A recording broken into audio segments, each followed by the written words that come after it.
ప్రతిధ్వని. ఇది క్రీస్తు యేసు ప్రేమధ్వని, ఇది జగతిలో మ్రోగే సిలువధ్వని. పిలుచుచున్నది ప్రతి వారిని, వినుమా విశ్వసించుమా.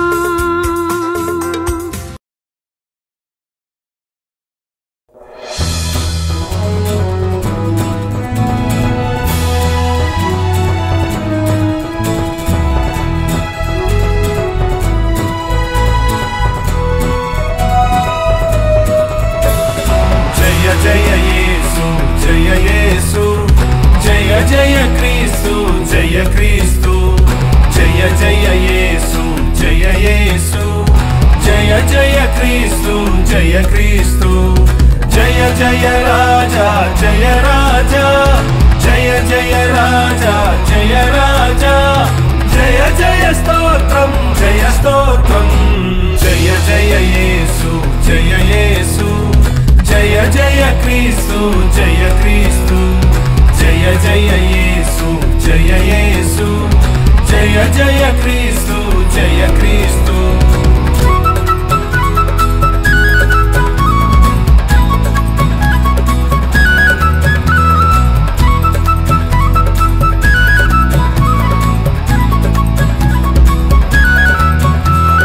దయ్యాలు గెలచిన జయ యేసు, దయ్యాలు ఓడెను జయ యేసు. దయ్యాలు గెలచిన జయ యేసు, దయ్యాలు ఓడెను జయ యేసు. కయ్యము గెలచిన జయ యేసు, కయ్యము గెలచిన జయ యేసు.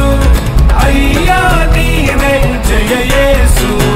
జయ జయ యేసు జయ యేసు, జయ జయ క్రీస్తు జయ క్రీస్తు. జయ జయ యేసు జయ యేసు, జయ జయ క్రీస్తు జయ క్రీస్తు.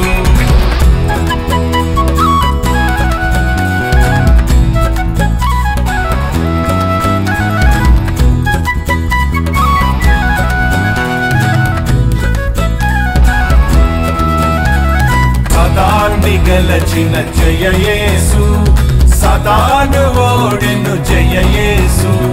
సదాన్ని గెలచిన జయ యేసు, సదాను ఓడెను జయ యేసు. పాతని గతించి జయ యేసు, పాతని గతించి జయ యేసు. నాతము నీవే జయ యేసు. జయ జయ యేసు జయ యేసు, జయ జయ క్రీస్తు జయ క్రీస్తు. జయ జయ యేసు జయ యేసు, జయ జయ క్రీస్తు జయ క్రీస్తు. జయ జయ రాజా జయ రాజా, జయ జయ రాజా జయ రాజా. జయ జయ స్తోత్రం జయ స్తోత్రం. జయ జయ యేసు జయ యేసు, జయ జయ క్రీస్తు జయ క్రీస్తు. జయ జయ యేసు జయ యేసు, జయ జయ క్రీస్తు జయ క్రీస్తు.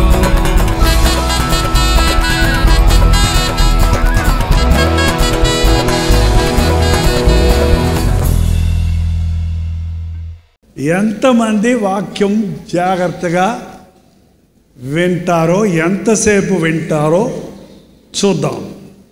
మరి మీ దగ్గర బైబిళ్ళు ఉన్నాయంటే చాలా తక్కువ బైబిళ్ళు చూపించారు. నల్ల అట్ట ఉంది కాబట్టి బైబిళ్ళు మీరు ఎత్తినప్పుడు సరిగ్గా కనపడలేదు. ఇప్పుడు తెరిచి చూపించండి. దివ్య గ్రంథము దివ్య గ్రంథము, ఎచటనైనా చదివిన సహాయ దొరుకుడు.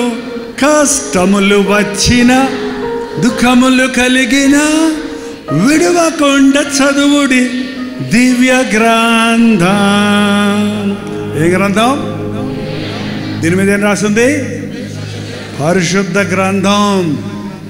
దేవుని మాటలను మనకు పొందుపరిచి ఇచ్చిన ఏకైక గ్రంథం. ఇందులో 66 పుస్తకాలు ఉన్నాయి.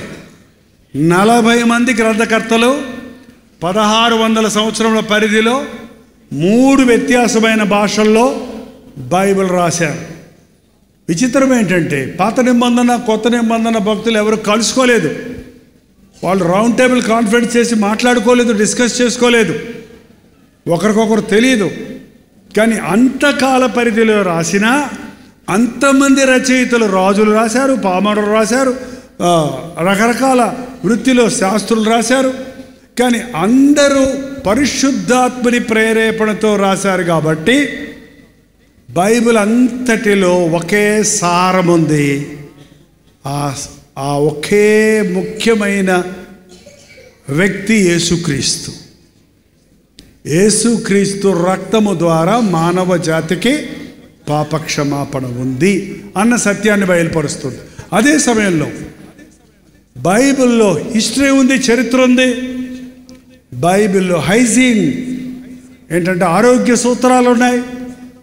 బైబిల్లో చట్టం, లా, ప్రపంచంలో ఉన్న లాకి మూల స్తంభం బైబిల్లోని 10 కమాండ్మెంట్సే. ఏ దేశం వాళ్ళైనా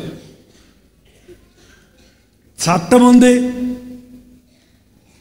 కుటుంబ వ్యవస్థ ఉంది, దేవుని ప్రణాళికలు ఉన్నాయి, దేవుని సృష్టి విషయం ఉంది, ఎలా సృష్టి సిద్ధపడింది, ఎలా సృష్టి అంతమవబోతుంది, అన్నీ ఇంత చిన్న గ్రంథంలో 1000 పేజీల గ్రంథంలో మన దగ్గరకు వచ్చేసిందండి.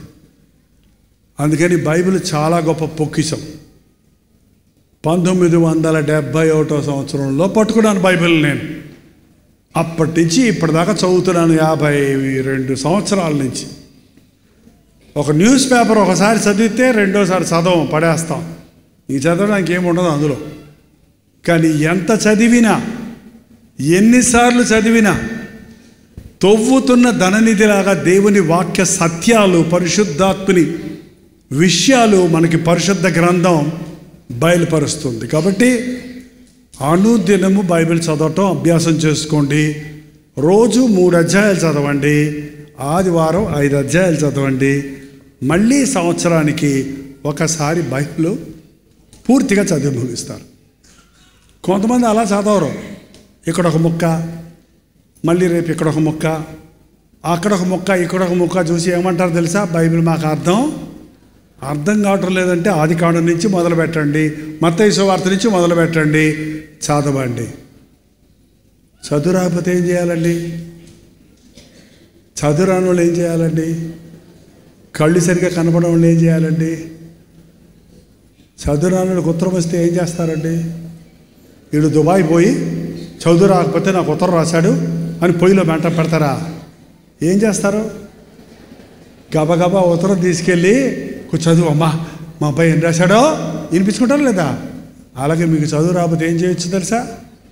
చదివే మీ పిల్లలతో చదివించండి, వాళ్ళకి మేలు, మీకు మేలు. ఇప్పుడు వినే బైబిల్ కూడా వచ్చిందండి, ఆడియో బైబిల్.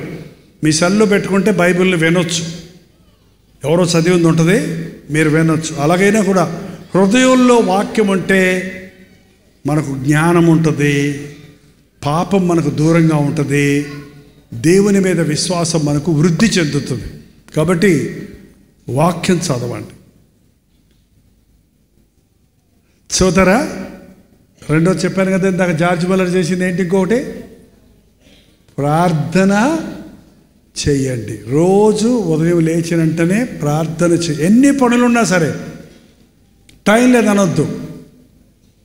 ఎన్ని పనులు ఉన్నా ప్రార్థన చేసుకొని పనులు చేస్తే పనులన్నీ అయిపోతాయి.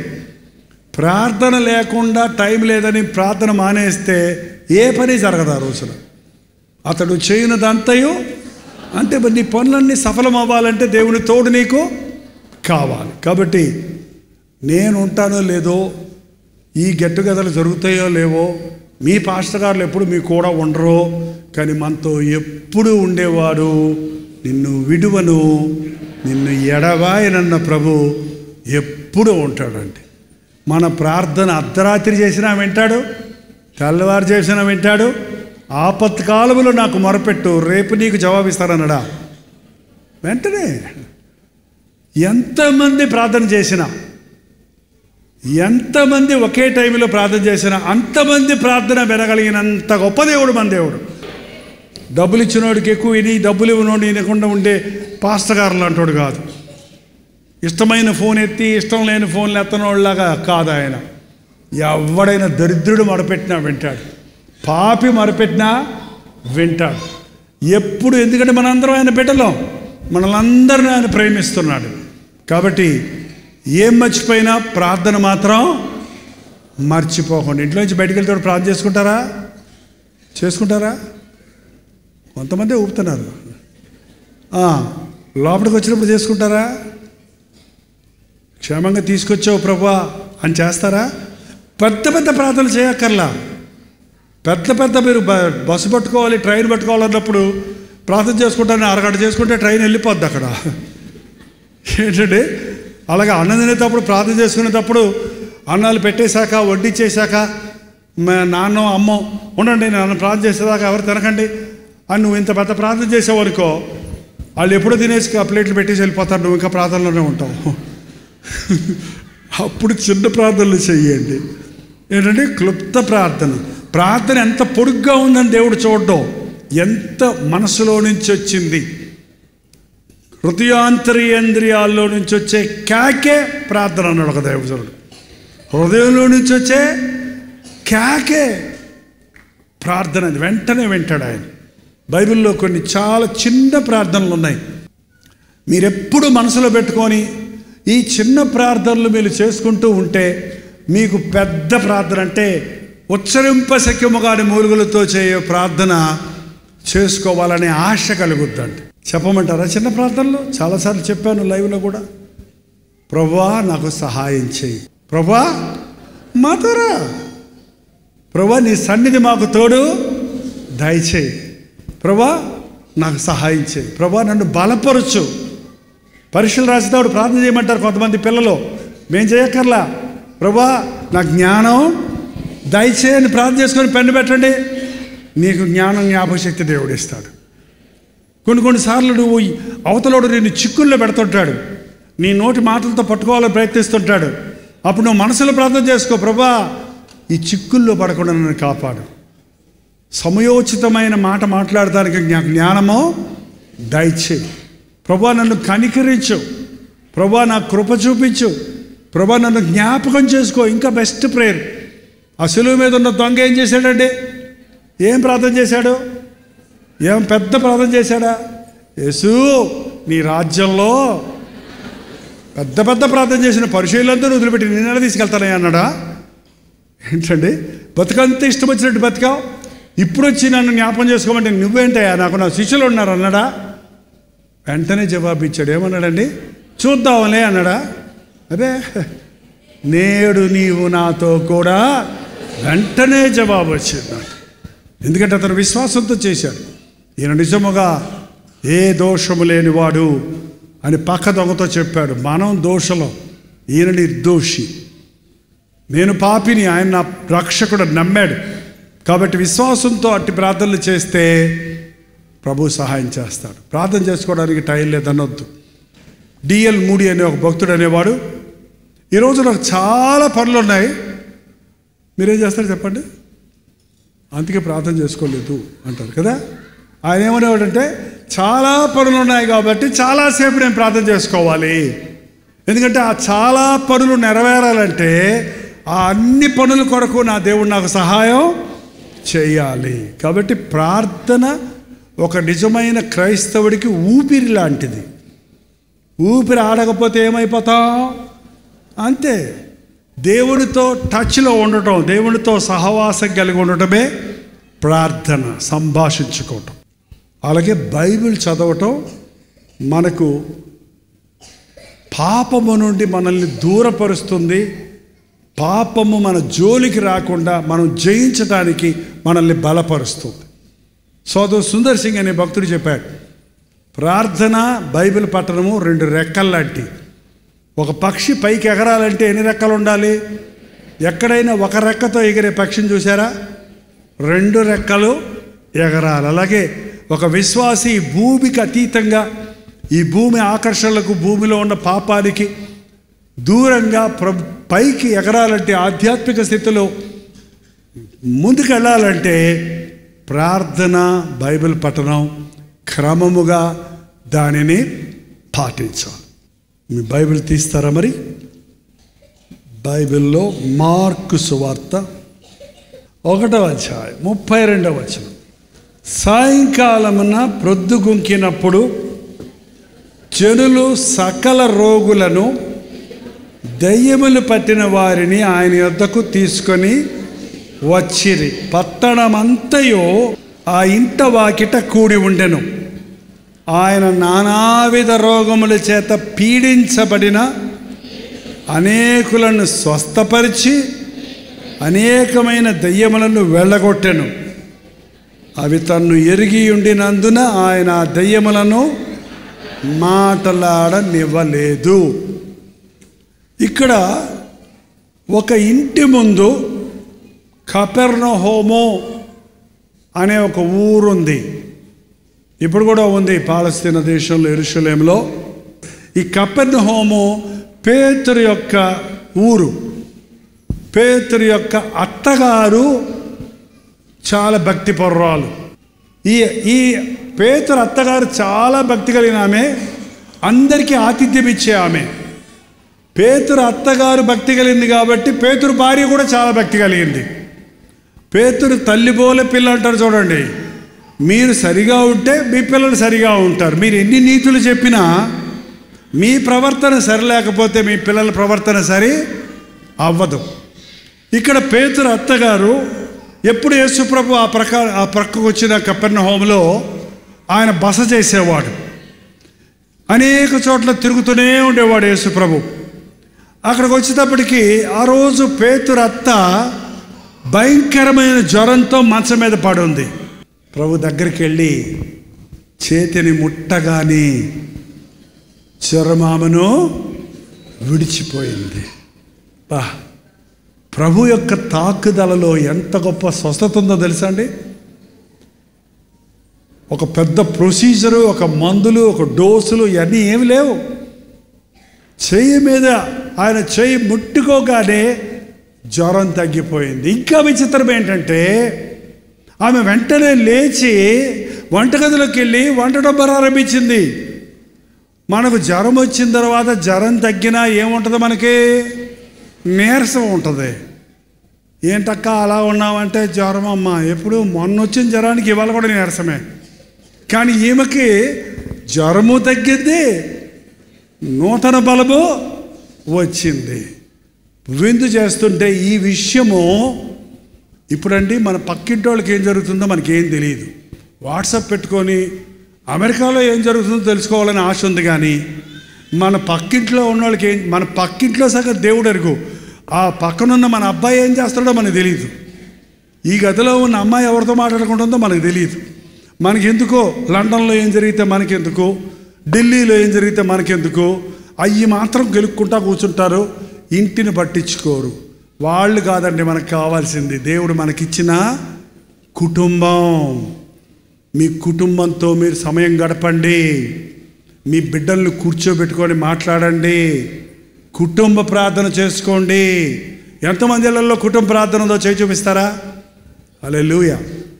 ఈ రోజు నుండి అన్ని కుటుంబాల్లో ప్రార్థన ఉండును గాక. పేతురు అత్త ప్రార్థనా పరురాలు. ఇప్పుడు పక్కింటి వాళ్ళ సంగతులే మనకు తెలియవు. కానీ ఆ రోజుల్లో ఎవరికైనా మన వీధిలో ఉన్న వాళ్ళకి ఏదన్నా బాగోకపోతే అందరికీ తెలిసిపోద్ది. అందరూ వెళ్ళి పలకరించి వస్తారు కదండి. మీకు తెలియదు, ఈ జనరేషన్ తెలియదేమో. పల్లెటూరులో అయితే అసలు ఊరంతా పక్కిపోద్ది. ఒక్కసారి బిడ్డ పుట్టిందంటే ఊరంతా ఇంటి దగ్గరే ఉంటుంది బిడ్డను చూడటానికి. ఈ పేతురు అత్తగారు అంత మంచిది కాబట్టి ఆమె కొన్ని రోజులుగా జ్వరంతో బాధపడుతుంది. ఒకరోజు జ్వరం కాదు అది. ఒక్కరోజు జ్వరాలు వైరల్ ఫీవర్స్ అంటారు. కొన్ని జ్వరం వచ్చిందంటే టైఫాయిడ్ వస్తే 21 రోజు మంచాల పడాలి. మలేరియా వస్తే మూలుగుతా పడుకుంటాడు. ఇంకా ఎన్ని రకాల ఫీవర్లో ఇప్పుడు కొత్త జ్వరాలు వచ్చేసాయి. కొన్ని జ్వరాలు వచ్చినాయి అంటే ఆ కరోనా వైరస్ వచ్చినప్పుడు కూడా ఏం చేసేవాళ్ళు, ముందు జ్వరం ఉందా లేదో చూసేవాడు. ఆ రోగం ప్రాణాలే తీసేసింది. ఈ రోగం ఏదో భయంకరమైన జ్వరం, అందరికీ తెలుసు ఆమె రోగం వచ్చింది, జ్వరం వచ్చి చచ్చిపోద్ది అనుకున్నారన్నమాట. ఎప్పుడైతే యేసు ప్రభు స్వస్థపరిచాడో ఆ విషయం ఊరంతా పొక్కిపోయింది. నీకు తెలుసా, పేతురు అత్తగారు మంచం మీద పడ్డారు, మొన్న వెళ్ళి చూసి వచ్చామే, జ్వరంతో వణికిపోతుంది. యేసు ప్రభు ఆ ఇంటికి వచ్చాడట, ఆమె చెయ్యి ముట్టాడట, ఆమె బాగైపోయి పనిచేస్తుందట, ఆహారం వండి పెడుతుందట. అవునా? మా ఇంట్లో జ్వరం వాళ్ళు ఉన్నారు, మా ఇంట్లో దగ్గొచ్చిన వాళ్ళు ఉన్నారు అని ఆ ఊర్లో ఉన్న వాళ్ళందరూ గవర్నమెంట్ హాస్పిటల్ కంటే ఎక్కువైపోయి అందరు ఎక్కడికి వచ్చారంట, ఊరంతా అక్కడే చూడండి. పొద్దుగుంకినప్పుడు జనులు సకల రోగులను, దయ్యం పట్టిన వారిని, ఆయన పట్టణమంతయు ఆ ఇంటి వాకిట కూడి ఉండిన అందరూ వచ్చి గుమ్మలు పడిపోయారు, రోగాలు అందరూ వచ్చేసి. నా కుదరదు పోవయ్యా, ఇంతమందికి నేను ఎందుకు చేస్తాను అన్నాడా ప్రభు. ఏంటండి, వాళ్ళందరినీ ఒక్కొక్కరిని ముట్టి రోగాలతో పీడించబడుతున్న అనేక రకాల రోగాలు, ఈ నానా విధములైన రోగములను ముట్టి స్వస్థపరిచాడు. ఏంటంటే ఇప్పుడు మనం హాస్పిటల్కి వెళ్తే ఇంతకుముందు ఎర్రమందు, నల్ల మంద, ఎర్రమందు తెల్ల మాత్ర, ఏ జబ్బు వచ్చినా అదే. గవర్నమెంట్ హాస్పిటల్కి వెళ్తే అందులో చేయి పెడితే 2 మాత్రలు ఇంతేమో బుడ్డి తెచ్చుకోమని అందులో పోసేవాళ్ళు, అంతే. ఏమొచ్చినా అదే, అంతే. ఇప్పుడు హాస్పిటల్కి వెళ్ళామనుకోండి, ఒక్కొక్క హాస్పిటల్లో ఎన్ని బోర్డులు ఉంటాయో. ఇది డెర్మటాలజిస్టు, ఇది ఈఎన్టీ డాక్టరు, అంటే గొంతు ముక్కుకు ఒకడు, చర్మ రోగానికి ఒకడు, గుండె జబ్బుకి ఒకడు, కిడ్నీ జబ్బులకి ఇంకొకడు, లివర్ జబ్బులకి ఇంకొకడు. ఇది నాది కాదు అక్కడికి పో, ఇది కాదు ఇక్కడికి పో అని హాస్పిటల్ అంతా తిరగాలి. ఆ స్కానింగ్లు అయ్యి తీసేటప్పటికి 7,000, 8,000, 10,000 టెస్టులకు అయిపోతాయి. అంతా అయిన తర్వాత అప్పుడు చెబుతాడు, 10 రూపాయలు మాత్రలు ఇచ్చి పంపిస్తాడు, అంతే. ఏంటండి, ఇంతకుముందు ఏం లేదు. నోరు తెరవమనేవారు, టార్చ్ చేసేవాడు, కన్నీట చూసేవాడు, చెయ్యిట పట్టుకునేవాడు, పొమ్మనేవాడు. ఏంటి, ఇవాళ రోగాలు ఎక్కువైపోయినాయి. అప్పుడు రోగాలు 3, 4 ఉండేవి కాబట్టి సరిపోయాయి 3 మాత్రలు. ఇప్పుడు అట్టగాదే, శరీరంలో ఎన్ని భాగాలు ఉన్నాయో అన్ని రోగాలు ఉన్నాయి. ఇప్పుడు ప్రతి దానికి రోగమే. బీపీ ఎక్కువైతే బీపీ, హై బీపీ, తక్కువైతే లో బీపీ, షుగర్ ఎక్కువైతే హై షుగరు, లో అయితే కళ్ళు తిరిగి పడిపోతాడు మళ్ళీ. ఇది అన్ని బ్యాలెన్స్ చేసుకోవడానికి అన్ని రకాల రోగాలు పెరిగిపోతున్నాయి. యేసు ప్రభు ఏ రోగం బాగు చేస్తాడు? ఆయన హార్ట్ స్పెషలిస్టా, ఈఎన్టీ డాక్టరా, లేకపోతే డెంటిస్టా? ఏది బాగు చేస్తారు చెప్పండి? సకల రోగాలు బాగు చేయగలిగిన వాడు. నానా విధములైన రోగముల నుండి వారిని స్వస్థపరిచాడు. అప్పుడే కాదండి, ఇప్పుడు కూడా ఆయనకు అసాధ్యమైంది ఏది? నిన్న నేడు నిరంతరము ఆయన ఏకరీతిగా ఉన్నాడు. నాకు తెలిసి హాస్పిటల్కి వెళ్ళొద్దని చెప్పే పాస్టర్ గారులు ఉన్నారు. మందులు వేసుకోవద్దు, మందులు కాక అన్నాడంట ఆయన. మాంద్యులు కాక అని బైబిల్లో ఉంటే ఆయన సరిగా చదవడం రాక మందులు కాక వేసుకోకండి అని చెప్పాడట. ఏంటంటే అని బైబిల్ చెప్పలేదు. యేసు ప్రభు రోగుల్ని స్వస్థపరిచినప్పుడు, ఒక గుడ్డివాడు వచ్చినప్పుడు అతని కన్నుల మీద చేయి పెట్టగానే చూశాడు. చూపు పొందు అనగానే చూపు పొందాడు. ఇంకొక అతన్ని ఊరు బయటికి తీసుకెళ్ళి చేతులు పెట్టి కనపడుతుందా అని అడిగితే కనపడుతుంది, మనుషులు చెట్టుల్లాగా నడిచిపోతున్నారు అన్నాడు. అంటే సరిగ్గా కనపడిందా? రివర్స్లో కనపడుతుంది అన్నమాట. అప్పుడు మరొకసారి ముట్టి ఇప్పుడు చూడు అంటే ఇప్పుడు సరిగ్గా కనపడుతుంది అన్నాడు. ఇంకోసారి ఏం చేశాడు తెలుసా? ఇంకొక గుడ్డ ఆయన స్వస్థపరచాల్సి వచ్చినప్పుడు ఆయన మేల మట్టి తీసుకొని ఉమ్మేసి క్రీమ్ చేసి కంటికి రాసి కోనేట్లోకి వెళ్ళి కడుక్కో అన్నాడు. మరి ఇది పేస్ట్ చేస్తే మందు కాదు, అది ఏ మందు ఎందుకు వాడాడు అక్కడ? ఒక్కొక్కరికి ఒక్కొక్కలాగా ఆయన స్వస్థత ఇచ్చాడు. అతని విశ్వాసం ముఖ్యం అక్కడ.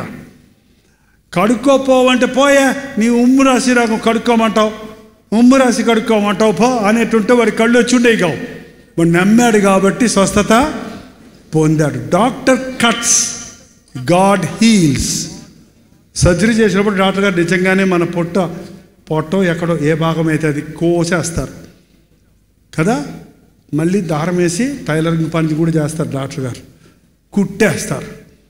కుట్టేసిన తర్వాత 7వ రోజు కుట్లు ఇప్పేస్తారు. ఇప్పేస్తే పట్టేలా వచ్చేస్తుందా? మరిది ఎట్లా అంటుకుంది? డాక్టర్ గారు అంటుకో అంటుకో అంటుకో అని పాట పాడుతూ కూర్చున్నాడా? కుట్టేసాడు, వదిలేసాడండి. స్వస్థపరిచింది ఎవరో? దేవుడు. అరే దేవుడు లేడంటారు కొంతమంది. దేవుడిని నమ్మరు, దేవుని మీద విశ్వాసం ఉంచరు. Doctor treats, God heals. స్వస్థపరిచే యెహోవాను నేనే.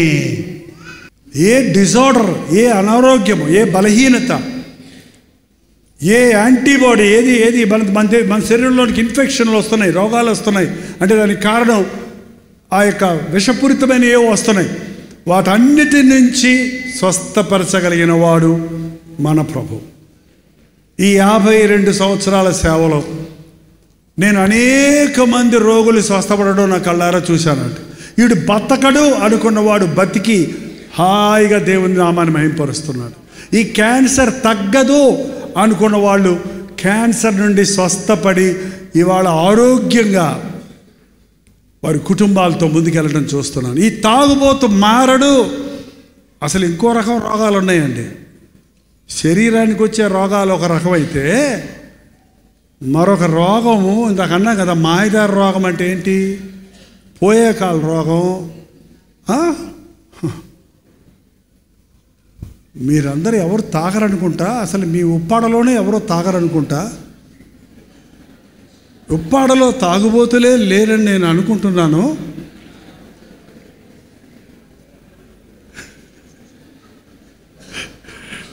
ప్రపంచం అంతా తిరుగుతున్నానండి. ఏ రోగాలు లేని ఊర్లు కూడా ఉన్నాయి కానీ తాగుడు లేని ఊరు మాత్రం కనపడలా. పల్లెల్లో అంతే, పట్టణాల్లో అంతే, సిటీస్లో అంతే. చూడటానికి డీసెంట్గా ఉన్న కనీసం ఇంటికి ఒక తాగుబోతుండడం మాత్రం గమనించారండి. ఒక్క తాగుబోతుంటే మన ఇంట్లో మనశ్శాంతి ఉంటుందా చెప్పండి మీరు? ఒక్క తాగుబోతుంటే మనశ్శాంతి ఉంటుందా? మా నాన్న తాగేవాడు, బ్రాందీలు, విస్కీలు, ఇంజనీర్ ఆయన, డిప్యూటీ ఎగ్జిక్యూటివ్. ఇక్కడ కిర్లంపూడి, కారంపూడి, పెద్దాపురం, అక్కడంతా కాకినాడ ఇక్కడంతా పనిచేశారు. సోమశల ప్రాజెక్టు, ధవళేశ్వరం, అంతకుముందు నాగార్జున సాగరు. ఆయన ఫుల్గా ఇంజనీర్స్ అందరూ ఫ్రెండ్స్. సో వీళ్ళు ఆటోమేటిక్గా ఆఫీసు లేదు, పాడు లేదు, పోయేది క్లబ్లో కూర్చునేది, చేట్ల పాక ఆడేది, అర్ధరాత్రి వరకు తాగేది. తాగితే అర్ధరాత్రి జీపులో తీసుకొచ్చి ఇంట్లో పడేసేవారు. మా అమ్మేమో ఎప్పుడు చూసినా యేసుప్రభుని నమ్ముకొని ప్రార్థన చేస్తుండేది. ఏంటి ఎన్ని రోజులు ఎన్ని బాధలు పెట్టినా మా అమ్మ మాట్లాడకుండా, ఏమి ఎదురు తిరగకుండా, ఆయన ఎంత కోప్పడ్డా, ఎన్ని బూతులు తిట్టినా ఆమె తట్టుకునే ఉండేది. 8 మంది పిల్లలు, మళ్ళీ 8 మంది పిల్లల్ని చక్కబెట్టుకుంటూ విసిగించే భర్తతో దేవుడు ఉన్నాడంటే నాకు పిచ్చితనంగా అనిపించేది. నాకు అప్పటికి 18, 17 ఏళ్ళు వచ్చేటప్పటికి, నాయనా నువ్వు చెడ్డ స్నేహాలు చేస్తున్నావంట, యేసుప్రభుని నమ్ముకోయా అని చెప్పింది ఒకరోజు మా అమ్మ. చాలా ఊరుకమ్మా, యేసుప్రభుని నమ్ముకొని ఏడుతూ కూర్చున్నావు నువ్వు ముసుకేసుకొని. ఎప్పుడు చూసినా నాన్న చూడు జాలీగా తిరుగుతున్నాడు తాగి తందనాలు ఆడుతూ. దేవుడు ఉంటే నువ్వు ఆడవడం ఎందుకు, ఆయన ఎగరటం ఎందుకు?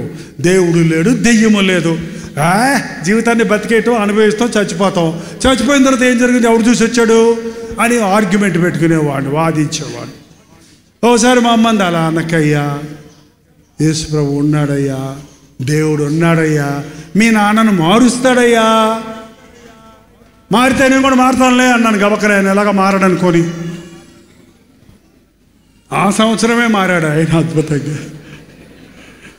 కాకినాడలో సముద్రంలో పడి వెళ్ళిపోదామని వెళ్తుంటే, ఇలా మీటింగ్ జరుగుతుంటే ఆ మీటింగ్ దారిలో ఆగి ఎలాగ చచ్చిపోతున్నాను కదా ఆత్మహత్య చేసుకొని, ఎప్పుడు నా భార్య చెబుతుంటుంది ఇక్కడికి వెళ్ళి ప్రార్థన చేయించుకొని చచ్చిపోతే మోక్షం వస్తుంది, ప్రార్థన చేయించుకొని చద్దామని అక్కడ వెనక లోపలికి వస్తుంటే తాగున్నాడంట ఫుల్గా. ఆగండి అని కూర్చోబెట్టారంట వెనకాల ఉన్నాడు. మీటింగ్ అయిన తర్వాత చేస్తారా, అయిపోయిన తర్వాత వచ్చాడు, సేవకుడి దగ్గరకు వచ్చాడంట. చెయ్యి త్వరగా ప్రార్థన అన్నాడంట. మర్యాద ఏం తెలియదు దానికి. అప్పుడు చెయ్యి త్వరగా ప్రార్థన. ఎందుకయ్యా, ఏంటి, ఏమైంది? చచ్చిపోవాలి, త్వరగా అర్జెంటుగా చెయ్యి అన్నాడట. చచ్చిపోవాలి, అర్జెంటుగా చేయమంటాడు. ఏమైందయ్యా నీకు, ఏమైంది? ఉద్యోగం పోయిందా? లేదు. గజెట్ ఆఫీసర్ని. భార్య పిల్లలు లేరా? గుండు ముక్క లాంటి భార్య ఉంది, 8 మంది పిల్లలు ఉన్నారు. మరి ఎందుకయ్యా అప్పులా? లేదు, పొలాలు ఉన్నాయి, ఆస్తులు ఉన్నాయి. మరి ఎందుకయ్యా చచ్చిపోతావు? నాకు సమాధానం లేదండి, నాకు నెమ్మది లేదండి, నేను బతకదలుచుకోలేదు. అంతే. తప్పు తమ్ముడా, నువ్వు చావక్కర్లేదని యేసు ప్రభు నీ కొరకు మరి మోకరించని ప్రార్థన చేశారండి ఆ దైవజనులు. అంతే. ఆయన ప్రార్థన చేస్తుండగానే పరిశుద్ధాత్ముడు మా నాన్నను దర్శించాడు. అది నేను 18 ఏళ్ల కుర్రోడుగా కళ్ళారా చూశాను కాబట్టే యేసు ప్రభుని నమ్మాను. ఇంటికి వచ్చినంటే ఆయన చేసిన మొట్టమొదటి పని బ్రాందీ బాటిళ్ళు, చీట్ల పేకలు, సినిమా బొమ్మలు అన్నీ తీసుకొచ్చి కుప్పేసి నుప్పేసి కాల్చేశాడు. 10 బైబిళ్ళు కొనుక్కొచ్చి తలకు ఒక బైబిల్ ఇచ్చి, ఇప్పుడు నేను కాకినాడ నుంచి వస్తుంటే ఆ భానుగుడి జంక్షన్ దగ్గర నుండి ఆ గాంధీనగర్ అదే పిఆర్ కాలేజీ పక్క వరకు అక్కడ దాకా నడిపించేవాడు అయ్యా మా నాయన అని నాతో కూర్చున్న బ్రదర్స్ చెప్తున్నా. ఆ ఇంటికి ఆడించి 10 బైబిళ్ళు 10 మందికి కొని, మా నాన్న ఇంజను, మా అమ్మ గార్డు, 8 మంది పిల్లలు లైను, 10 బైబిళ్ళతో రోడ్డు మీద నడుస్తుంటే అందరం ఆయనకే చూస్తుండేవాళ్ళు.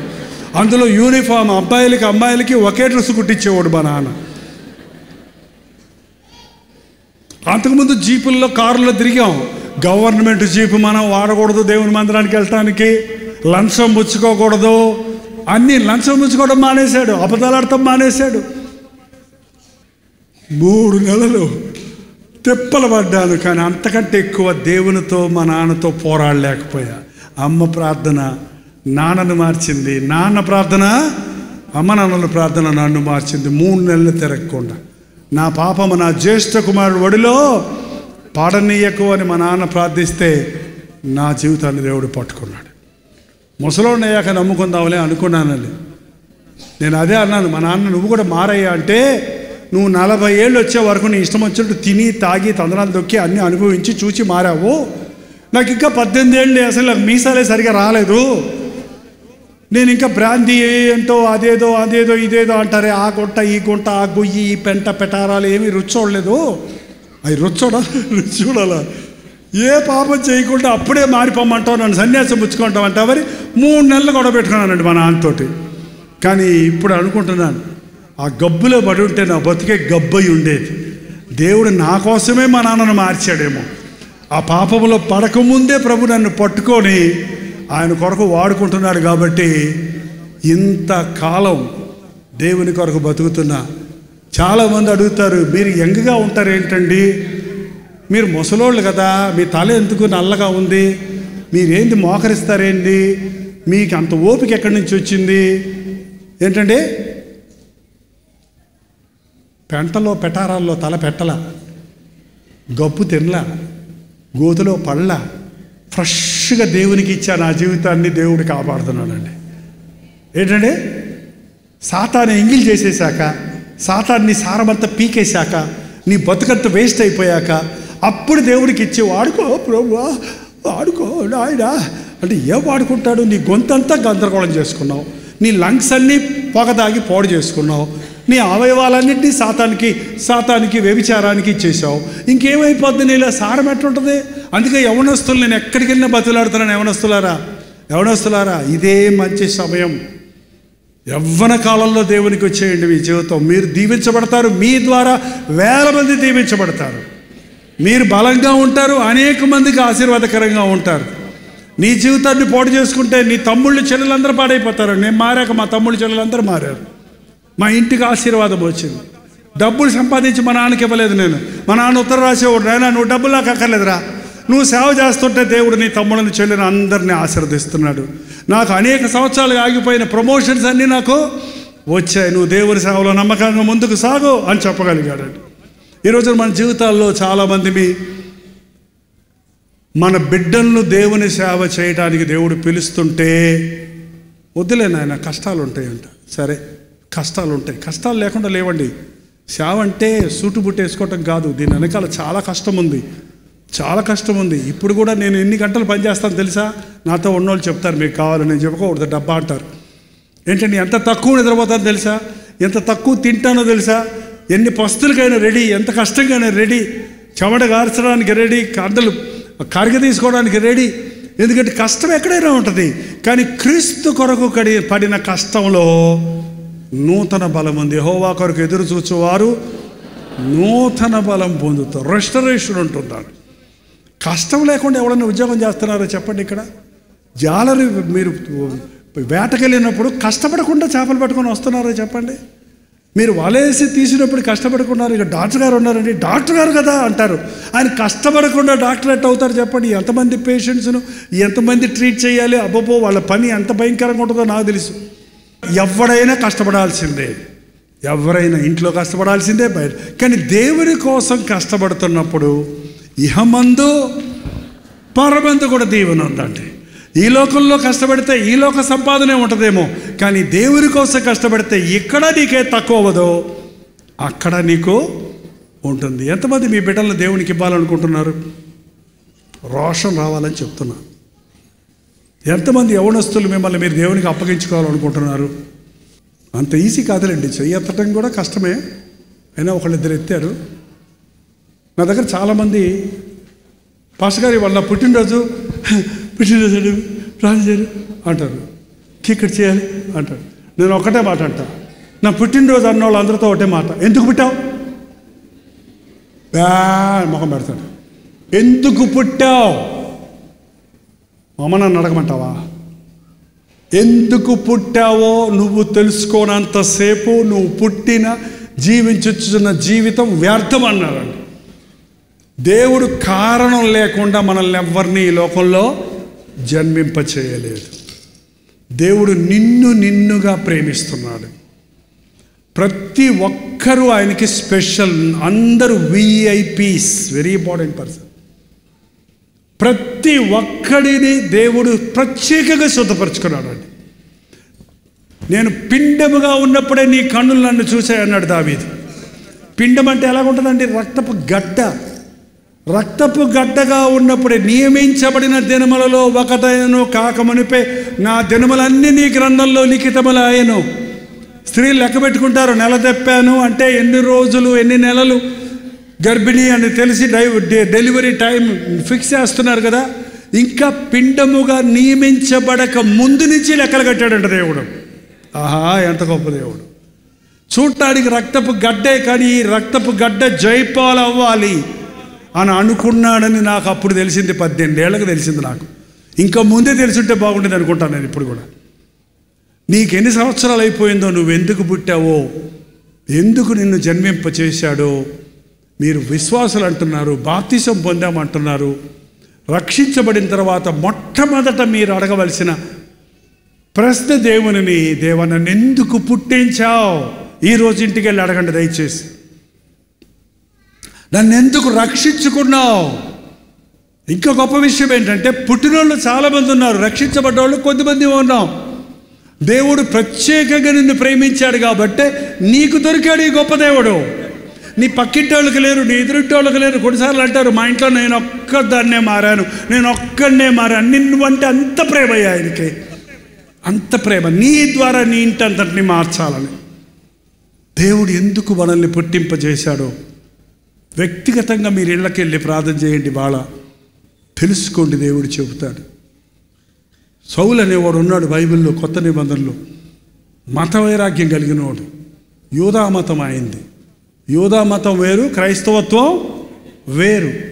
యూదా మతం కూడా మన మతం లాగానే వాళ్ళకి ధర్మశాస్త్రాలు ఉన్నాయి, కొన్ని పద్ధతులు ఉన్నాయి, ఆచారాలు ఉన్నాయి. తెల్లబట్టలు కట్టుకోవాలి, ఉపవాసం ఉండాలి, చేతులు కడుక్కోవాలి, భూమికి వెళ్తే స్నానం చేయాలి, శవాన్ని ముట్టుకుంటే 3 రోజులు మూల కూర్చోవాలి. ఇవన్నీ ఉన్నాయి. ధర్మశాస్త్రం ఎన్ని ఆజ్ఞలు ఉన్నాయో లెవియాకాండంలో. ఆ యూదులు నిష్ఠ కలిగిన యూదుడు ఆయన. యేసు ప్రభువు నామంలో ప్రార్థన చేసే వాళ్ళందరినీ చూసి, మన యూదా మతాన్ని నువ్వు భ్రష్టత్వం పట్టిస్తున్నావని వాళ్ళ మీదకు దూరి వాళ్ళని జుట్టులు పట్టుకొని ఈడ్చి వాళ్ళని చెదరగొట్టి వాళ్ళని హింసిస్తూ ఉన్నంత క్రూరుడుగా ఉన్నాడు. అజ్ఞానం వల్ల తెలియక దేవుడు ఎవరని. అటువంటి సమయంలో వాళ్ళని చంపడానికి లైసెన్స్ తీసుకురావడానికి వెళ్తుంటే దారిలో యేసు ప్రభు కలబడ్డాడండి. గొప్ప మిట్ట మధ్యాహ్నం అంటేనే ఎట్లుంటుందో మనకు తెలుసు. మిట్ట మధ్యాహ్నం గొప్ప వెలుగులో, సౌలా సౌలా నేల నీవు హింసించుచున్నావు అనే స్వరం వినేటప్పటికీ అంతర్రౌద్రంగా గుర్రంలో స్వారీ చేస్తున్నవాడు దెబ్బకి గుర్రం మీద నుంచి కింద పడి నేలను గతుక్కొని, ప్రభువా నీవెవడివి అని అడిగాడు. ప్రభువా అని ఎట్టొచ్చింది? ప్రభు అని కాదనే కదా ఇప్పటిదాకా గొడవ చేస్తున్నాడు. కానీ ఆ దర్శనం ఆయన మనోనేత్రాలు తెరిచిందండి. మన శరీరానికి దెబ్బ తగిలితే ఏమంటారు చెప్పండి? మీరు అలసిపోతున్నట్టున్నారు, చెప్పండి, నేను ముగిస్తా. అదన్నా చెప్పండి. పోనీ దెబ్బ తగిలినప్పుడు మాత్రం అమ్మ కావాలి, ఆకలి వేసినప్పుడు అమ్మ కావాలి, అమ్మ ముసలిదైతే మూలపడేయాలి. ఎంత దౌర్భాగ్యం అంటిది. ఈ మధ్య మేము వృద్ధుల ఆశ్రమాలకు వెళ్తున్నాం మెడ్రాసులో. పాపం అమ్మలు 7గురిని 3గురిని 5గురిని కన్న అమ్మలందరినీ వాళ్ళు నడవలేక మంచాలు పడి ఉంటే వదిలేసేస్తే వాళ్ళందరూ ఆశ్రమాలు చేరదీస్తుంటే వాళ్ళు ఒక్కొక్కరి దగ్గరికి వెళ్ళి మాట్లాడుతుంటే, ఏమ్మా పిల్లలు లేరా? ఉన్నారయ్యా, నా ఆస్తి అంతా రాయించుకొని నన్ను తోసేశారయ్యా, నా ఆస్తి అంతా నా బంగారం అంతా అమ్మి పిల్లలకు పెళ్లి చేశానయ్యా, మా అల్లుళ్ళు వద్దంటున్నారయ్యా. వాళ్ళు చెప్పే కథలు పెట్టుంటే గుండె తరుక్కుపోతుందండి. ఎంత తింటుందండి ఆ ముసలమ్మ అన్నం. అరే తల్లిదండ్రులను సన్మానించండి, మీ అమ్మ నాన్నను మీరు చేదరించుకోవద్దు. మీరు చిన్నపిల్లలకు ఉన్నప్పుడు మిమ్మల్ని ఆయన ఎత్తుకున్నారా లేదా? అన్నం తినమ్మా తినమ్మా తినమ్మా అని బతిమలాడారా లేదా? మరి ఇప్పుడు ముసలమ్మకి నువ్వు అన్నం పెట్టవా? అమ్మ అన్నం తినమన్నా, తినకపోతే పోవే చావే. ఏంటంటే అలాంటి మాట్లాడతారు, తప్పు కదా.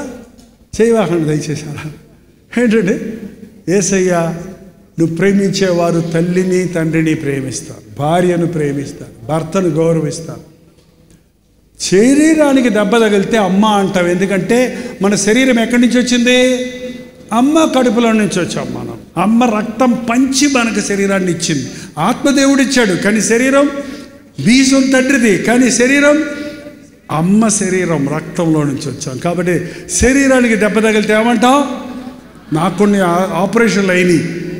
కొన్ని ఆపరేషన్లు అయినప్పుడు నొప్పి పడుతున్నప్పుడు హాస్పిటల్లో అమ్మా అమ్మా అని మూలుతూ, ఇంత పెద్ద పాస్టర్ని అమ్మ అమ్మ అంటానేంటి?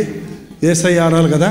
ఏసయ్యా ఏసయ్యా అమ్మా, మళ్ళీ అమ్మ. ఏంటయ్యా ఏసయ్యా అనుకుంటే అమ్మ దగ్గరికి వెళ్ళిపోతానంటే అప్పుడు శరీరానికి నొప్పి తగిలితే అమ్మ గుర్తొస్తుంది. నీ హృదయానికి దేవుడు ముడితే దేవుడు గుర్తొస్తాడు. ప్రభువా అంటాడు. ఎక్కడ కొట్టాడు దేవుడు? శరీరం కొట్టలేదు సౌలుకి, అతని గుండె మీద తగిలింది ఆ దెబ్బ. కాబట్టి మనోనేత్రాలు తెరవబడి గుడ్డోడు కళ్ళు తెరవగానే ఎదురుగుండా ఉన్నది ఎవరో తెలుసా? మెస్సయ్య కాదు, ఈయనే యేసుక్రీస్తు అని గుర్తించి ప్రభువా అన్నాడు. నీవెవడవంటే నేను నీవు హింసించుచున్నా యేసుని. నేనెప్పుడు నిన్ను హింసించాను అడగల. ఆయన బిడ్డలను హింసించేవారు ఆయన హింసిస్తున్నట్టే, ఆయన బిడ్డలను సన్మానించేవారు ఆయనను సన్మానిస్తున్నట్టే. వెంటనే మరో ప్రశ్న వేశాడు. ఏం తెలుసండి? నేనేమి చేయవలను? నన్నేం చేయమంటావు? నువ్వు లేచి దమస్కులోకి వెళ్ళు, నేను నిన్ను కోరుకున్నాను, రాజుల ముందు నా ప్రతినిధిగా ఉండడానికి కోరుకున్నాను, నా సాక్షిగా ఉండడానికి కోరుకున్నాను అని ప్రభు అతనితో చెప్పినప్పుడు, తన జీవితాన్ని దేవునికి అప్పగించుకున్నప్పుడు, యేసు ప్రభు తరువాత అంత గొప్ప పరిచర్య చేసిన దైవజనుడు ఆ రోజు నుంచి ఈ రోజు వరకు మరొకడు లేడండి. యేసును బోల జీవించిన ఆ పౌలు 13 పత్రికలు మామూలుగా రాసుకున్న ఉత్తరాలు బైబిల్లో అవి భాగాలుగా మారిపోయినాయి. రక్షించబడ్డ వెంటనే మనం చేయాల్సింది, ప్రభువా నన్ను ఏం చేయమంటావు? అందరూ పాస్టర్లు అవ్వక్కర్లా, అందరూ పాస్టర్మ్మలు అవ్వక్కర్లా, అందరూ పాటలు పాడక్కర్లా, అందరూ బలిపీఠం ఎక్కక్కర్లా, అందరూ వాయిద్యాలు వాయించక్కర్లా. కానీ దేవుడు ప్రతి ఒక్కరికి ఒక పని పెట్టాడు. నీవు తల్లిగా నీ బిడ్డలను దేవుని కొరకు పెంచు, నీ బిడ్డలకు నీవు ఆశీర్వాదకరంగా ఉండు. ఇక్కడ ఒక చక్కటి కుటుంబం చూస్తున్నాం. దానివల్ల ఆ ఊరంతా మారిపోయిందండి. ఆ ఊరంతా ఇంటి వాకిట పడ్డారు. ఆ ఊరిలో ఉన్న దెయ్యాలన్నీ, దెయ్యాల గురించి చెప్తే తెల్లారిపోద్దిక. తాగుబోతులు ఉన్నాయన్నారు, దెయ్యాలు ఉన్నాయా మీ ఊరిలో? అసలే భయపెట్టకండి తుతు అనుకుంటారు కొంతమంది. అపవాదిని ఎదిరించుడి, అప్పుడు వాడి మీ యొద్ద నుండి. దెయ్యాలకు భయపడవలసిన అవసరం మనకు లేదు. దేవుడు ఏ రోజో దెయ్యాలన్నిటినీ ఓడించేశాడు. యేసుప్రభు సిలువలో మరణించినప్పుడు సాతాను తల చిత్తకదొక్కబడింది. ఓడిపోయిన శత్రువు దేవుని ఆశ్రయించిన వారికి ఏ హాని చెయ్యదు. మూఢనమ్మకాలు వదిలిపెట్టేయండి, మూఢాచారాలు వదిలిపెట్టేయండి. దెయ్యం అని భయపడకండి. యేసు నామములో జయముంది. ప్రభువు నాకు తోడయుండగా నాకే భయమో లేదు. దెయ్యాలు ఉన్నాయా లేవా?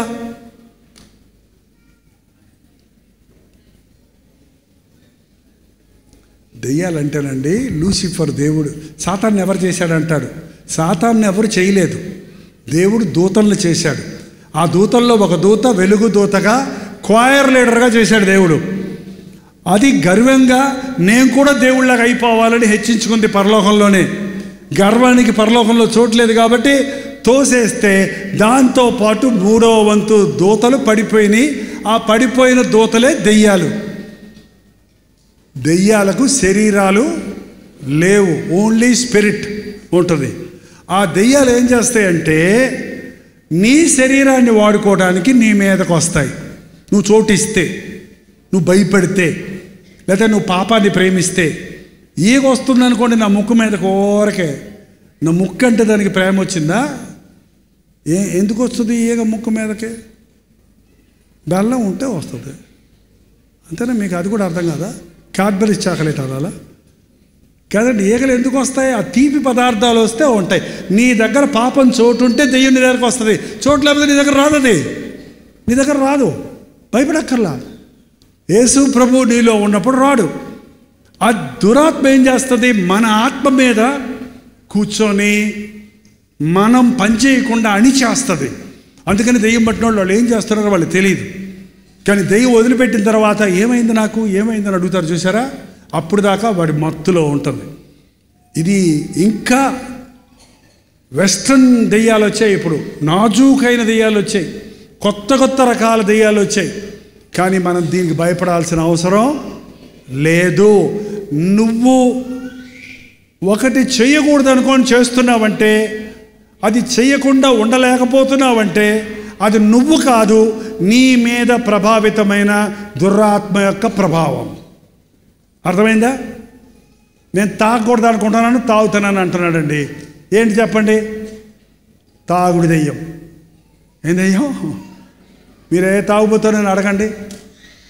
తాగనప్పుడు మాట్లాడండి దయచేసి. తాగనప్పుడు అడగండి ఎందుకయ్యా తాగుతావు అని. ఏమంటాడో తెలుసా అండి?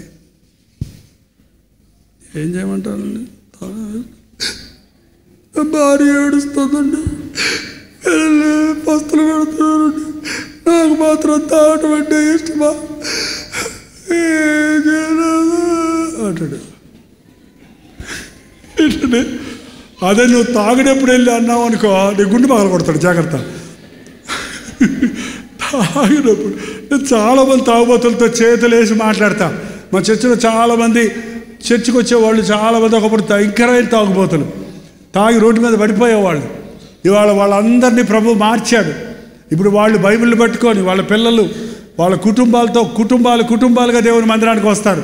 ఇంతకుముందు గుడిసెల్లో ఉండేవాళ్ళు, రేకు షెడ్డుల్లో ఉండేవాళ్ళు, మేడలు మెద్దలు కట్టుకున్నారు, చక్కగా మర్యాదస్తులుగా ఉంటారు, డీసెంట్గా తయారయ్యే. దేవుని ఆశీర్వాదం ఉంది వాళ్ళ మీద. త్రాగుడు భయంకరమైన దురాత్మ ప్రభావం అండి. ఈరోజు డ్రగ్స్ వచ్చేసాయి చాలామంది యవనస్తులకి. డ్రగ్ అడిక్ట్స్ అయిపోతున్నారు. పల్లెటూరులో కూడా ఇది సర్వసాధారణం అయిపోయింది. ఐ డోంట్ నో ఇక్కడ ఎవరైనా డ్రగ్ అడిక్ట్స్ ఉన్నారేమో. విడిచిపెట్టండి, దేవుని సహాయం కోరండి.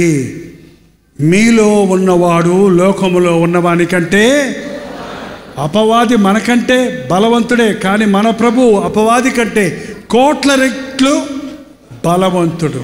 అందుకని అటువంటి వారికి ప్రార్థన కావాలి. ఇలాంటి స్థలంలో కూర్చుంటే మీకు తెలియకుండానే మీలో ఉన్న దురాత్మల ప్రభావము నుండి పాట పాడుతున్నప్పుడే పారిపోయే ఉంటాయి. మేము లిటరల్గా చూస్తామండి. కొన్ని చోట్ల విజయవాడలో మీటింగ్ చూస్తున్నాం, జై జై యేసు, దెయ్యాలు గెలిచిన జై యేసు అని పాడుతుంటే అక్కడక్కడ గుంపులో ఒక 4-5 లేచి ఎక్కుకొని అందరి నెత్తిల మీద నుంచి భుజాల మీద నుంచి పరిగెత్తి బయటికి పారిపోయాయండి. ఏంటంటే వాళ్ళు దెయ్యాలు బట్టి ఉన్నారు. దేవుని స్తోత్రం. మీరు ఎవరు పారిపోలా. యేసయ్య నామములో శక్తి ఉంది. ఒకటే నేను చెప్పాలనుకుంటున్నాను. నీకు ఏ సమస్య ఉన్నా, ఏ చిక్కు ఉన్నా, ఏ బాధ ఉన్నా, ఏ భయం ఉన్నా, ఏ పరిస్థితి అన్నా ఆయన నామంలో అధికారం ఉంది. యేసుప్రభు తన శిష్యుల్ని పిలిచి నానా విధములైన రోగములను స్వస్థపరచుటకు, దెయ్యములను వెళ్ళగొట్టుటకు వారికి అధికారం ఇచ్చాడు. కాబట్టి ఈ రోజున యేసుక్రీస్తు నామములో ప్రార్థిస్తే ప్రభు దిగి రావాల్సిన అవసరం లేదు. ఆయన నామములోనే శక్తి ఉంది. ఆ శక్తిని అనుభవించి కానీ ఇవాళ మనం ఎవరము ఇక్కడి నుంచి వెళ్ళకుందుము గాక. రేపు మీరు ఎవరైనా మారకుండా, మిమ్మల్ని దేవుడు ముట్టకుండా నేను వెళ్ళిపోతే, జైపాల్ ఉప్పాడు పంపించారు, ఏం చేసి వచ్చావు? ఎంతమంది అక్కడ నిజంగా డెడికేట్ చేసుకున్నారు, మారారు, రక్షించబడ్డారు, విడిపించబడ్డారు, ఎంతమంది సేవ పిలుపొందని తెలుసుకున్నారు అని నన్ను, మాకు బాసులు ఎవరు లేరండి, నేను ఏ సంస్థలో పనిచేయటంలా, నా పైన నాయకులు ఎవరో లేరు, నాకు పెద్ద నాయకుడు ఉన్నాడు. నా ప్రభు నన్ను లెక్కడుగుతాడు సుమా, లెక్కడుగుతాడు దేవుడు నన్ను. నీకు అప్పగించిన సేవ సరిగా చేయకపోతే సోమరివైనా చెడ్డదాసుడా అంటాడట. ఆయన చెప్పింది నమ్మకంగా చేస్తే బలా నమ్మకమైన మంచి దాసుడా. నన్నేనా మిమ్మల్ని కూడా అడుగుతాడా? వెళ్ళావు, మీటింగ్కి వచ్చావు, ఏం నేర్చుకున్నావు అని అడగడా? మిమ్మల్ని అడుగుతాడు. నన్ను అడిగిన దేవుడు మిమ్మల్ని అడుగుతాడు. ఈరోజు 2 పాయింట్లండి. దేవుని పిలుపున్న వారు ఇక్కడ ఉన్నారు అని నాకు దేవుడు నా మనసులో భారం పెడుతున్నాడు, తెలియజేస్తున్నాడు. మీరెవరు చేతులు 2-3 ఎత్తారు. ఇంకా చాలామంది ఇక్కడ you know that God is calling you. Otherwise you go and ask your mummies or daddies. మీ అమ్మగారిని అడుగు, మీ అమ్మగారిని అడుగు, నువ్వు పుట్టినప్పుడే అనుకున్నావురా, నేను దేవుడికి అనుకున్నావురా అని చెప్తారు మీ గురించి. మీకు చెప్పలేదు ఇప్పటిదాకా. Some of you are chosen by God. దేవుని చేత కోరుకొనబడిన వారు ఉన్నారు. మీరు ఎంత త్వరగా ప్రభువుని పట్టుకుంటే అంత ధన్యులు. రెండోది, మీరు రక్షించబడ్డారు, బాప్తిజం పొందారు, దేవుని మందిరాలకు వెళ్తున్నారు, కానీ ఇంకా ఈ లోక సంబంధమైన ఐహిక విచారాలు, ధనమోసము మిమ్మల్ని అణిచేస్తున్నాయి. మీరు భక్తిలో సాగకుండా, ముందుకు ఎదగకుండా, సఫలతను సంపూర్ణంగా చూడకుండా మిమ్మల్ని కొన్ని దురాత్మలు, కొన్ని బలహీనతలు, కొన్ని నిరుత్సాహాలు మిమ్మల్ని సరైన పోషకం లేకపోతే ఏమంటారు చూసారా, అది సరైన పోషక పదార్థాలు తినకపోతే ఇమ్యూన్ సిస్టమ్ తగ్గిపోద్ది చూసారు. అట్లాగా కొంతమందికి ఆధ్యాత్మికమైన బలమైన శక్తి లేని వారిగా ఉన్నారు. ఈరోజు మీరు శక్తి పుంజుకోవాలంటే ఆల్రెడీ నేను 2 మాత్రలు ఇచ్చాను.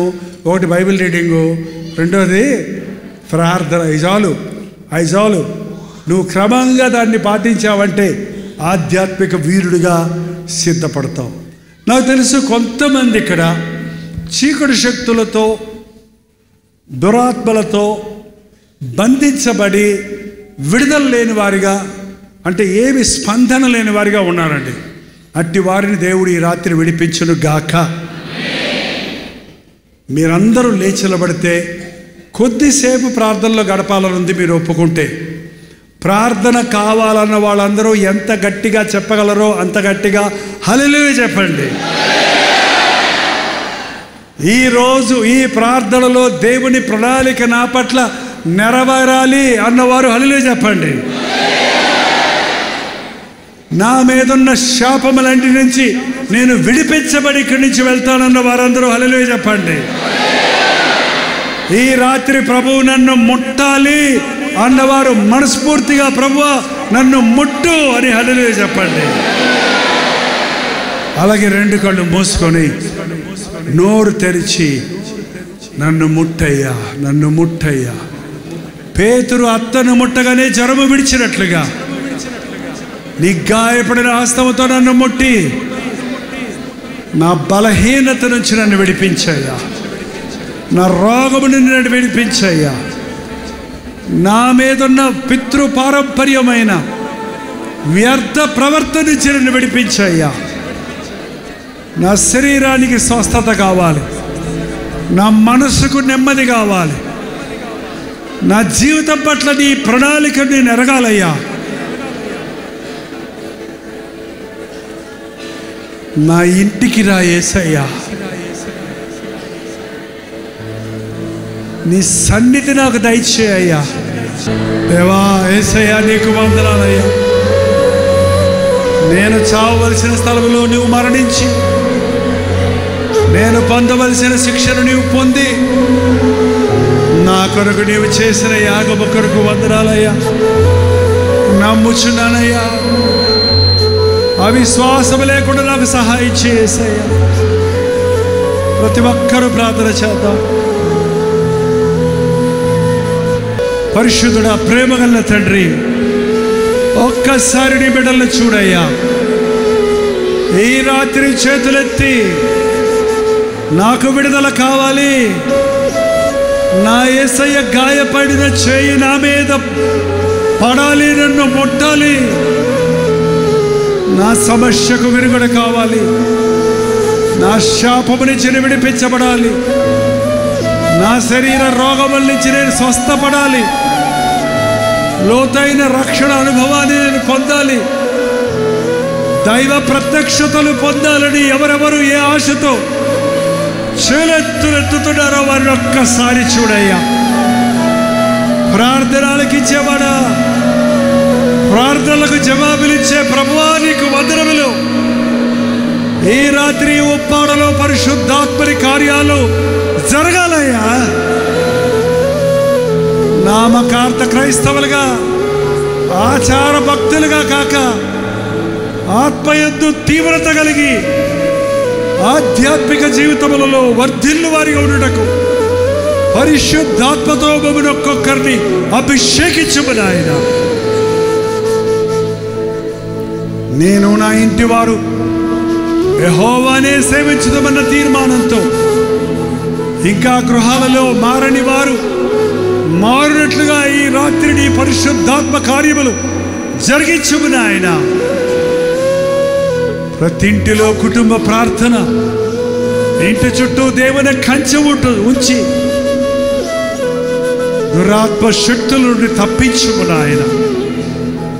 ఎన్నెన్నో స్థలాల నుండి ఎంతెంతో ఆశతో ఈ స్థలంలో సమకూడిన ప్రతి ఒక్కరిని దర్శించి, నా ప్రభువు నన్ను ముట్టాడు, స్వస్థపరిచాడు, నన్ను విడిపించాడు, నాకు ఈ గొప్ప రక్షణ దొరికిందన్న తృప్తితో ఇక్కడ నుండి వెళ్ళుటకు సహాయం చేయండి. ఈ అర్ధరాత్రి తిరిగి వెళుతున్న వారికి సురక్షితమైన ప్రయాణాలు దయచేయండి. నిశ్చితమైతే నిరాకడ, ఆలస్యమైతే మరల మేము కలుసుకోవడానికి అవకాశాలు కలుగజేయమని యేసు క్రీస్తు నామములో అడుగుచున్నాను తండ్రి, ఆమేన్. మన తండ్రి అయిన దేవుని యొక్క ప్రేమయు, కుమారుడైన క్రీస్తు యొక్క కృపయు, ఆదరణకర్త అయిన పరిశుద్ధాత్మ యొక్క సహవాసమును కూడి వచ్చిన మనందరికీ ఇప్పుడును సదాకాలమును తోడై ఉండను గాక. ఆమేన్, ఆమేన్, ఆమేన్.